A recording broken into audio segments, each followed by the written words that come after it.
नमस्कार दोस्तों, कहानी कैफ़े में आपका स्वागत है। मैं हूं निशांत और मैं सुनाता हूं कुछ खट्टी-मीठी कहानियाँ। लेकिन अपनी कॉफ़ी साथ लाइएगा, क्योंकि यहाँ कॉफ़ी नहीं, कहानियाँ मिलती हैं।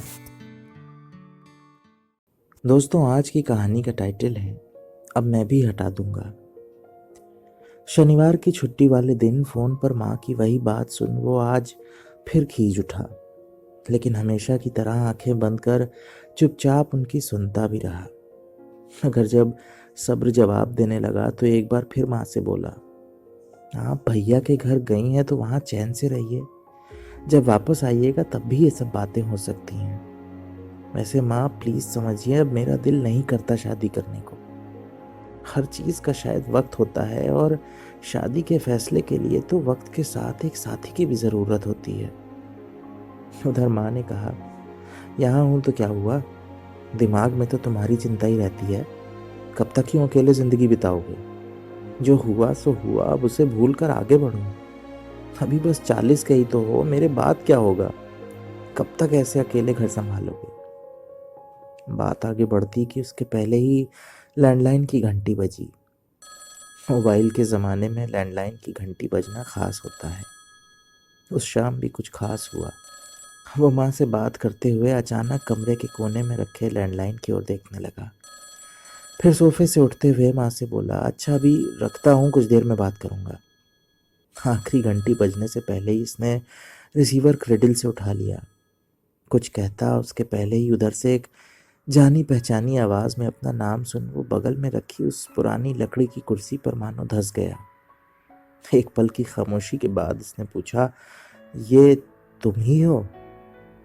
उधर से वो बोली, हाँ और कौन हो सकता है भला? मैं दरअसल एक अरसे बाद मम्मी पापा के पास बड़ी फुर्सत में आई। कुछ सामान ढूंढने लगी तो एक फ़ोन डायरी दिखी और उसमें तुम्हारा ये फ़ोन नंबर मिला। सोचा मिलाकर देखती हूँ अभी काम करता है कि नहीं। ये सुन वो मुस्कुराने लगा। वो याद करने लगा कि इतने सालों से वो सिर्फ इसी वजह से तो लैंडलाइन का बिल भर रहा था, क्योंकि उसे इस एक फ़ोन कॉल का इंतज़ार जो था। जब उधर से कोई आवाज़ नहीं सुनाई दी तो वो बोली, तुम सुन भी रहे हो मुझे? ख्यालों के दौर से निकलते हुए इसने कहा, हाँ हाँ बिल्कुल, तुम बोलो, मैं सुन रहा हूँ। अब वो हंसते हुए बोली, तुम नहीं सुधरोगे, लगता है अब भी बोलते कम और सुनते ज़्यादा हो। खैर और सुनाओ, क्या हाल है? काफ़ी अरसे बाद बात हो रही है ना? ये सुन वो फिर ख्यालों के दौर में चला गया। सोचने लगा कि वाकई वो बहुत कम बोलता है और सुनता ज़्यादा है। तभी तो 13 साल पहले वो उससे कुछ बोल नहीं पाया और वो उसे उस शनिवार अपनी शादी का इसी लैंडलाइन पर सुनाकर चली गई। इसकी खामोशी पर एक बार फिर टोकते हुए वो बोली, यार तुम सुन भी रहे हो या मैं यूं ही बोले जा रही हूँ? आई होप तुम मेरे फ़ोन से परेशान नहीं हो रहे। जवाब में इसने अंगूठे और उंगली को चश्मे के पीछे नाक के ऊपर से आंखों के किनारे बने एक मोती को पोंछते हुए कहा, अरे नहीं, बस कुछ सोचने लगा था, बहुत कुछ याद आ गया। अब उसने मानो कुछ समझते हुए छिटक कर कहा, यार अब तुम ज़्यादा ना सोचो। वैसे तुम सैड क्यों साउंड कर रहे हो?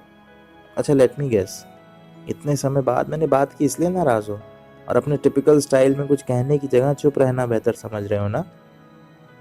यार प्लीज़ समझो, मैं शादी के बाद बहुत बिजी हो गई।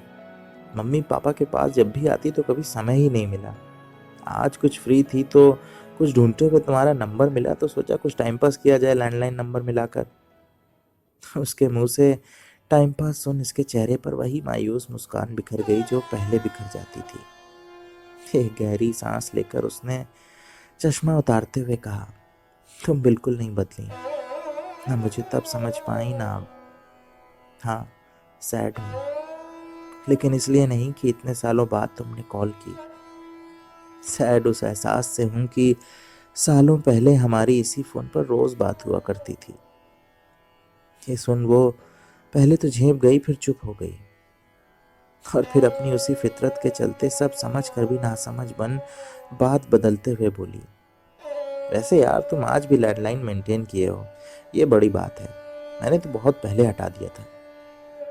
ये सुन वो एक बार फिर चुप रह गया और सामने खिड़की के बाहर आसमान ताकने लगा।